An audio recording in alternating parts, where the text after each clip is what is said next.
बाळा, एवढं सोसलंस आजपर्यंत. सगळ्या परिस्थितींवरती मात केलीस. येणारी संकटांना छातीवरती झेललंस. रात्रीचा दिवस केलास, दिवसाची रात्र केलीस आणि इथपर्यंत येऊन पोचलास. पण आता अजून काही थोडा त्रास झाला तर मात्र तुझ्यात आता त्याला तोंड देण्याची क्षमता नाही राहिली असं तुला वाटतंय. पण असं करू नको. थोड्यासाठी हार मानू नको. आयुष्याची अर्धी लढाई तर तू जिंकलेलीच आहेस, परंतु अर्धी लढाई जिंकायला आता तुला फारच थोडा वेळ राहिला आहे. म्हणून बाळा, येणारी प्रत्येक गोष्ट ही तुझ्या चांगल्यासाठीच असणार आहे. येणारा प्रत्येक प्रसंग हा तुझ्या भविष्याच्या दृष्टीने चांगलाच असणार आहे, ही भावना मनात ठेव आणि आयुष्याची वाटचाल चालू ठेव.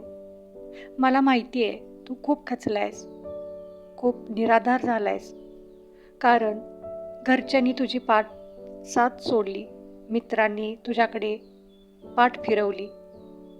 आयुष्यात आता काहीच उरलं नाही असं वाटायला लागलंय. पण तू एवढंपर्यंत सहन केलंस, एवढ्या गोष्टींना तोंड दिलंस, ते फक्त तुझ्या हिमतीवर दिलंयस. मी सगळं पाहत होतो. पण आता थोड्यासाठी हार मानू नको. इथून पुढचं सगळं काही तुझ्या मनासारखं आणि भल्यासाठीच होईल. परंतु अर्धी राहिलेली लढाई तुला खूप प्रकारची लोकं भेटली. काही लोकांनी तुला साथ दिली, काही लोकांनी तुझ्या परिस्थितीचा फायदा घेतला, काही लोकांनी तुझ्यावरती आरोप केले. परंतु तुझ्या मनाची खंबीरता असल्यामुळे तू याच्यातून बाहेर पडलास. परंतु अजून असे काही प्रसंग तुझ्या आयुष्यात नक्की येतील जे तुझी परीक्षा पाहतील. परंतु तू हार मानायची नाहीस, कारण मी तुझ्या पाठीशी आहे. माझ्यावरचा विश्वास डळमळीत होऊन देऊ नको, कारण तोच तुझ्या लढाईला लढण्यासाठी बळ तुला देईल. तुझा फायदा लोकांनी खूप घेतला, तुझ्यावरती आरोप देखील केले, पण तू डगमगला नाहीस, कारण त्यावेळी तुझा माझ्यावरती विश्वास होता.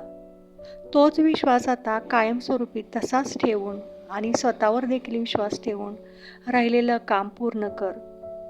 तुझ्या सगळं काही मनासारखं होईल, कारण तू कुणाचं वाईट केलं नाहीस, तू कुणाचं वाईट चिंतलं नाहीस, तर मग परमेश्वर तर तुझं वाईट कसं काय करेल. फक्त जो काही आत्ता त्रास होतो आहे हा तुझ्या कर्माचा एक भाग आहे, हे लक्षात ठेवून चाल. आणि माझ्या आयुष्यात सगळं काही व्यवस्थितच करणार आहेत स्वामी, हा विश्वास मनात ठेव. कारण आयुष्य एकदाच मिळतं. ते जर सुखी समाधानी जगायचं असेल तर अडीअडचणीला देखील तोंड द्यावं लागतं. हा संदेश तुझ्या मनाला भिडला असेल तर कमेंटमध्ये श्री स्वामी समर्थ लिहायला विसरू नको आणि सबस्क्राईब करायला देखील विसरू नको.